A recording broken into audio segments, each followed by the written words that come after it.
आखिर कहां से आया दुबई के पास इतना सारा पैसा।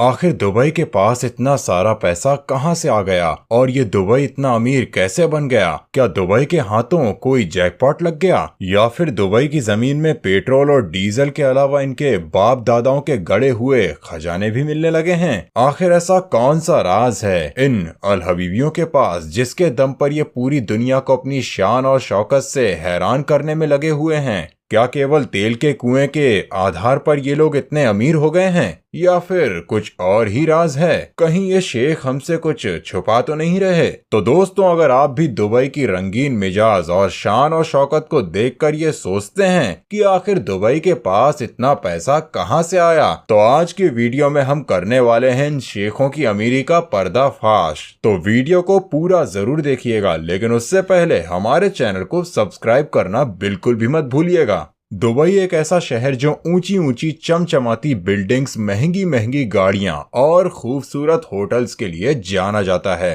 लेकिन अपनी रेतीली बंजर भूमि पर दुबई ने लोगों को अट्रैक्ट करने के लिए ऊंची ऊंची बिल्डिंग्स तो बना ली और वहां के टूरिज्म सेक्टर को बढ़ावा देने की कोशिश भी कर ली, लेकिन इस शान और शौकत के पीछे का डार्क सीक्रेट बहुत कम ही लोग जानते हैं। तो चलिए आज इनकी पोल पट्टी का पिटारा खोलते हैं। तो दोस्तों, दुबई मिडिल ईस्ट में मौजूद यूएई का एक खूबसूरत देश है। अक्सर लोग समझते हैं कि दुबई इतना अमीर ऑयल की वजह से हुआ है, लेकिन यह सच नहीं है। दुबई की जीडीपी में ऑयल का केवल 1% ही कंट्रीब्यूशन है और सबसे ज्यादा रेवेन्यू उसका टूरिज्म सेक्टर से जनरेट होता है। और इस टूरिज्म सेक्टर को बढ़ाने के लिए दुबई ने ना जाने क्या क्या किया। आपको बता दें, दुबई के किंग्स ये जानते थे कि दुबई में मिलने वाला तेल इतना नहीं है जिससे कि दुबई की इनकम ज्यादा हो सके, इसीलिए उन्होंने कुछ ऐसा करने का सोचा जो बाकी और देश करने की भी ना सोच सके। तो दुबई ने रेतीली जमीन पर दुनिया की सबसे ऊंची बिल्डिंग बुर्ज खलीफा बनाकर खड़ी कर दी,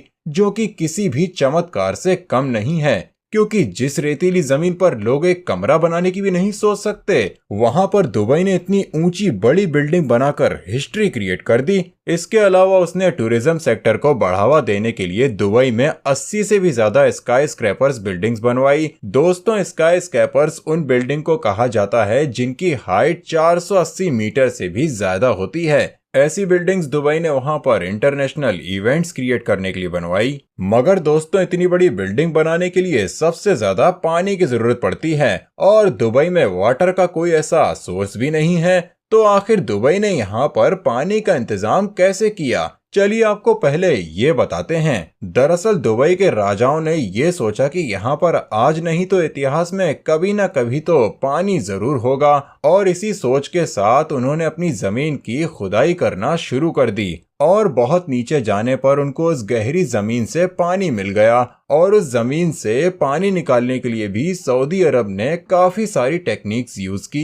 इसके अलावा उसने समुद्र के पानी को भी यूज करने के लिए एडवांस्ड टेक्नोलॉजी डेवलप कर ली। दुबई ने इतनी अच्छी टेक्नोलॉजी डेवलप कर ली, ये तो अच्छी बात है, मगर दोस्तों ये तो हम सभी जानते हैं कि दुबई में बारिश बहुत कम होती है, या यूं कहें कि ना के बराबर होती है, और बारिश ना होने की वजह से जमीन का सारा पानी जल्दी खत्म हो जाएगा। अब दुबई ने इतनी बड़ी बड़ी ऊंची ऊंची बिल्डिंग्स तो बना ली, मगर इन बिल्डिंग्स में हर दिन बहुत ज्यादा पानी यूज होता है, और अगर एक दिन दुबई की जमीन का सारा पानी खत्म हो गया तो उसे पूरी तरह से समुद्र के पानी पर निर्भर रहना पड़ेगा, और समुद्र के पानी को नॉर्मल पानी में कन्वर्ट करने के लिए बहुत ज्यादा खर्चा भी आता है। इसके अलावा यहाँ पर एक और बात है, वो ये है कि इतनी ऊंची बिल्डिंग्स को इतने कम समय में बनाना आसान बात नहीं है। इसके लिए बहुत सारे वर्कर्स की जरूरत पड़ती है और दुबई में इतने वर्कर्स नहीं मिलते हैं, इसीलिए यहाँ की प्राइवेट कंपनीज एशिया के कई देशों से जैसे पाकिस्तान, बांग्लादेश, नेपाल और भारत से वर्कर्स को दुबई बुलाकर उनसे काम कराते हैं, क्योंकि दुबई की करेंसी एशिया की करेंसी से ज्यादा मजबूत होती है। इसीलिए एशियाई कंट्री के वर्कर्स ज्यादा पैसे के लालच में दुबई जाकर काम करने लगते हैं। दुबई में बाहर के वर्कर्स के काम करने के लिए एक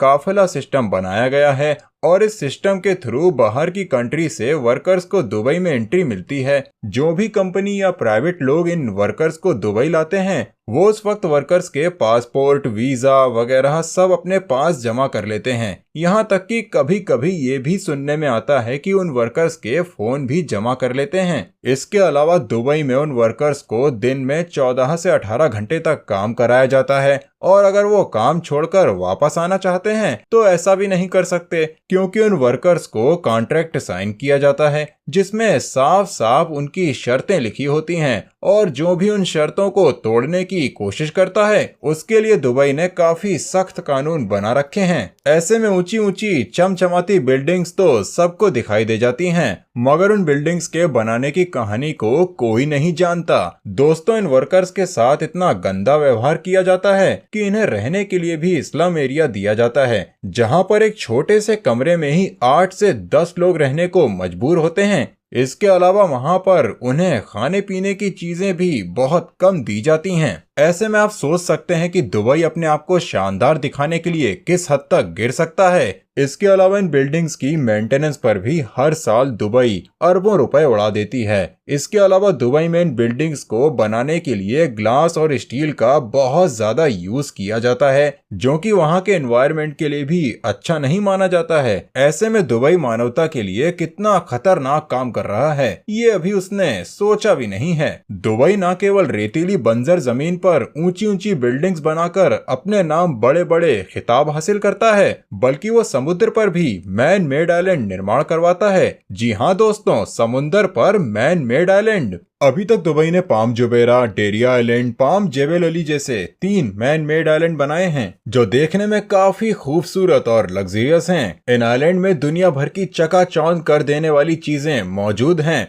मगर ये पूरी तरह से वेस्ट ऑफ मनी है। समुंदर पर आइलैंड बनाना इतना आसान नहीं होता, ये तो सब जानते हैं, और दुबई ने ऐसा करके बेशक बहुत बड़ा काम किया है, लेकिन आज ये आइलैंड पूरी तरह से खाली पड़े हैं। इसमें भी पाम जेबेल अली और डेरा आइलैंड तो अभी पूरी तरह से बनकर भी तैयार नहीं हुए हैं, और लोग इसमें इन्वेस्टमेंट भी नहीं कर रहे, क्योंकि नासा ने मैन मेड आइलैंड्स को लेकर एक रिपोर्ट पब्लिश की जिसमें यह कहा गया कि ये सभी मैन मेड आइलैंड 0.02 यानी कि 5 मिलीलीटर ईयर के हिसाब से समुद्र में धंसने जा रहे हैं, जिसका सबसे बड़ा कारण है ग्लोबल वार्मिंग। दोस्तों, ये तो हम सभी अच्छी तरह से जानते हैं कि ग्लोबल वार्मिंग के कारण समुद्र का लेवल लगातार बढ़ता जा रहा है। ऐसे में आने वाले कुछ सालों में समुद्र स्तर बढ़ने की वजह से ये मैन मेड आइलैंड डूब जाते हैं, तो इसमें कोई आश्चर्य की बात नहीं है। अब आप खुद ही सोचिए कि कोई डूबते हुए आइलैंड में इन्वेस्टमेंट क्यों करना चाहेगा। इतना ही नहीं, इन आइलैंड्स को बनाने के लिए दुबई की रेतीली मिट्टी का तो उपयोग नहीं किया जा सकता। इसके लिए दुबई ने समुद्र से ही मिट्टी को खोदकर इन आइलैंड्स को बनाया है, जिसमें इन्होंने समुद्री जीवन को भी काफी बर्बाद किया है। दुबई ने इन आइलैंड्स की वजह से समुद्र में मौजूद आसपास के जीवों को भी नुकसान पहुंचाने में कोई कसर नहीं छोड़ी। दोस्तों, आज दुबई बाहर से जितना चमचमाता हुआ दिखाई देता है, वो अंदर से उतना ही खोखला है। आज दुबई में ज्यादातर बिल्डिंग्स खाली रहती हैं, क्योंकि उनकी कीमत ज्यादा होने की वजह से लोग उन्हें खरीद नहीं पाते। दोस्तों, दुबई में वहां के केवल 10% लोग ही रहते हैं। इसके अलावा बाकी सभी लोग वहां पर दूसरे देशों से आए हैं। अभी यहाँ सोचने वाली बात यह है कि दुबई के पास इतनी ज्यादा जमीन थी और इतनी कम आबादी थी, तो फिर उसने अपने आप को इतना लग्जरीज दिखाने के लिए ये सब क्यों किया। और जिस हिसाब से दुबई हर फील्ड में अपने आप को बड़ा कर कर दिखाना चाहता है, उस हिसाब से वो दिन दूर नहीं जब दुबई पूरी तरह से कर्ज में डूबकर खत्म हो जाएगा। तो अगर आज की वीडियो आपको पसंद आई हो तो वीडियो को लाइक कीजिएगा, चैनल को सब्सक्राइब कीजिएगा, और ज्यादा से ज्यादा लोगों तक इस वीडियो को शेयर करना बिल्कुल भी मत भूलिएगा। धन्यवाद।